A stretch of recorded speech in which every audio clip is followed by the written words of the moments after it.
Olá, paz do Senhor. Estamos aqui para a nossa última lição desse trimestre, última lição do ano de 2025. Espero que esse ano tenha sido um ano de muitas realizações para você, que todos aqueles teus projetos, teus sonhos, eles possam ter sido concretizados, alguns deles, né?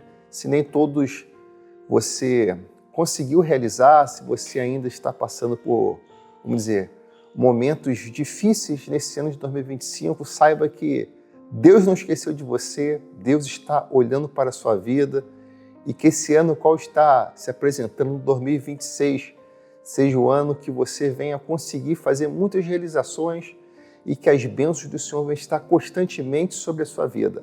Saiba sempre que Deus está do seu lado, Deus está olhando para você, Deus está cuidando da sua vida, Ele sempre tem o melhor para os seus filhos. Então estamos aqui, estudamos nesse trimestre sobre corpo, alma e espírito e vamos aqui para a nossa última lição. E o que essa lição fala? Na verdade ela tem 3 partes. Primeira parte, eu quero trazer o texto base dela, que se encontra em primeira epístola que Paulo escreveu para a igreja que está em Tessalônica. 1 Tessalonicenses, capítulo 5, verso 23, que diz: E o mesmo Deus de paz vos santifique em tudo, e todo o vosso espírito e alma e corpo sejam plenamente conservados e irrepreensíveis para a vinda de nosso Senhor Jesus Cristo.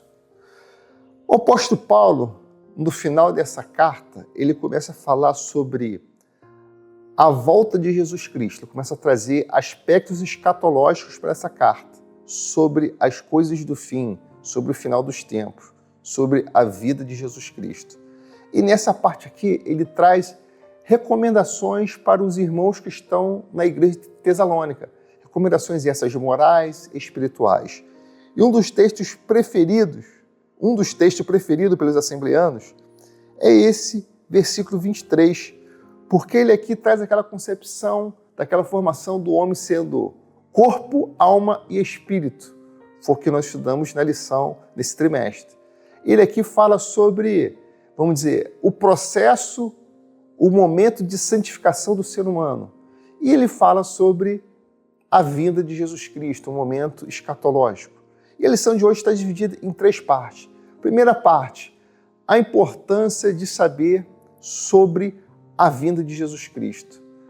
Esse período que nós dizemos de santificação, que nós estudamos na lição sobre o corpo, alma e espírito, ele está relacionado também sobre os momentos dos fins, o fim dos tempos, a nossa vida no vindouro. Por quê? Porque quando você aceita Jesus Cristo, você ali tem um processo, você tem ali a santificação total. Você agora é um filho de Deus, você agora tem comunhão para com o Pai através de Jesus Cristo.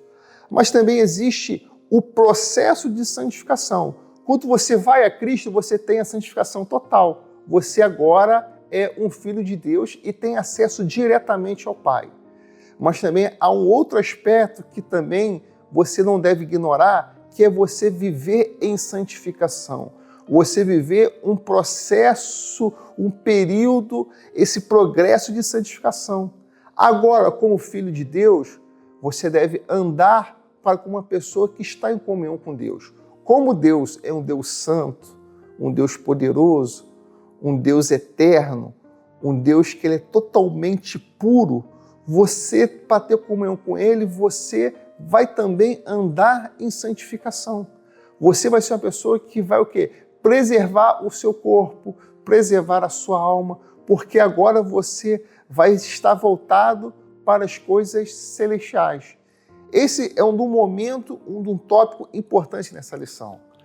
E ele faz um gancho para o segundo tópico, falando o quê? Que nesse tempo presente nós temos diversas doutrinas que querem te afastar desse período de santificação e querem te afastar da comunhão para com Deus. Por quê? Porque essas doutrinas, o que elas fazem? O que o apóstolo Paulo, os apóstolos, o Novo Testamento, eles sempre ensinaram é que o centro da nossa vida, o centro de um culto, o centro de uma liturgia cristã é Jesus Cristo. tudo é voltado para Deus, tudo é voltado para a salvação de Jesus Cristo. Então, o nosso centro, a honra, a glória, o louvor, a prioridade é Deus. O que essas doutrinas modernas fazem? Ela acaba tirando do centro Deus e acaba colocando neste centro o ser humano. Então hoje é tudo voltado para o bem-estar do ser humano, o bem-estar do homem, o bem-estar da vida material. Ou seja, o homem acaba sendo o centro. E na verdade, você não é o centro, eu não sou o centro. O centro é Deus, o centro é Jesus. O perigo destas doutrinas do teu presente humanas é que ela acaba nos afastando da santificação, acaba nos afastando do real propósito que tem, que é servir a Deus. Então essas doutrinas trazem o quê? O que importa hoje não é mais você servir a Deus. Na verdade, Deus está nos servindo. Por quê? Porque eu sou o centro. O ser humano acaba sendo o centro da vida num cristão. E isso, na verdade, tem que ficar de lado. O centro é Deus.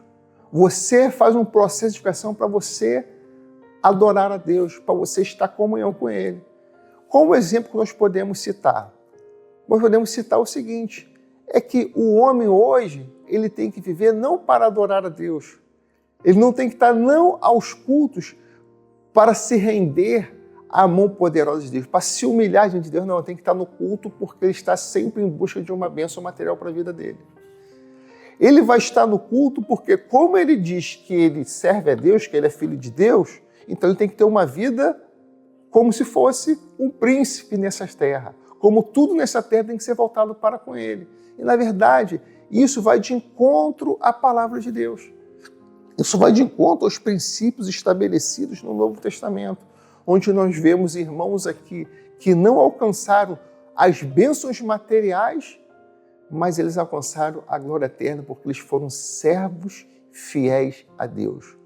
Portanto, muitas doutrinas dessas modernas querem afastar este tópico importante que é da santificação. Uma delas que eu digo é a teologia também da prosperidade, onde a busca por ser próspero está em primeiro lugar do que a busca em ter uma comunhão para com Deus, a busca de você ter um processo de santificação, a busca de você ter o Espírito Santo. Pelo contrário, o que importa é você ser próspero, o que importa é você ter bens materiais, o que importa é você estar feliz e satisfeito pelo que esta terra tem a oferecer. Mas eu te digo, você tem que estar feliz e satisfeito pelo que as bênçãos de Deus têm a oferecer. Isso não quer dizer que você tenha que ter sonhos nessa terra, que você tenha que ter objetivos, que você venha sonhar, que você venha querer alcançar, ter uma vida boa, uma vida confortável, você colocar a sua família numa condição confortável que você tanto almeja. Isso não quer dizer que você não deva fazer isso. Mas isso não deve ser só a prioridade número 1. Tua prioridade número 1, o principal, o centro, deve ser uma vida repleta de adoração, glorificação ao nome do Senhor. E que essas bênçãos materiais, elas venham ser alcançadas pela vontade de Deus, porque Deus está guiando o seu povo, está guiando o seu filho. Terceiro ponto, que é o final desta lição. Eu falei aqui que o homem é formado em corpo, alma e espírito, que você tem que ter aquele processo de santificação. Mas esse processo de santificação, ele vai ser estabelecido para você alcançar a glória eterna. Não se esqueça, depois da morte não findou.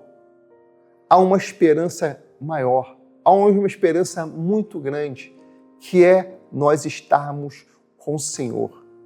Se nós conservamos o nosso corpo, se nós conservamos a nossa alma, que nós conservamos o nosso espírito, que nós fomos de encontro ao Senhor Jesus Cristo, que nós passamos por Ele, que Ele é o único caminho, Ele é a única porta para que nós possamos ter comunhão para com Deus. Se nós fomos até Ele, se nós fomos resgatados por Ele, é que existe um local onde nós estaremos em comunhão eterna para com Ele, para com os nossos irmãos.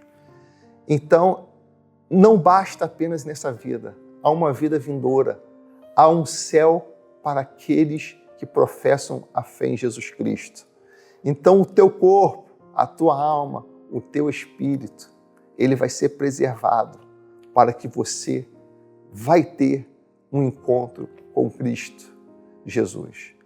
Que você possa ter aquela semana abençoada, que esse final de ano seja um período que seja de confraternização entre os seus familiares, os seus amigos, que você venha ter um Natal abençoado e aquela virada de ano venha ter um 2026 de muita saúde, muita alegria, muita paz e que você venha poder concretizar todos os seus objetivos, os teus sonhos, de acordo com a vontade soberana de Deus.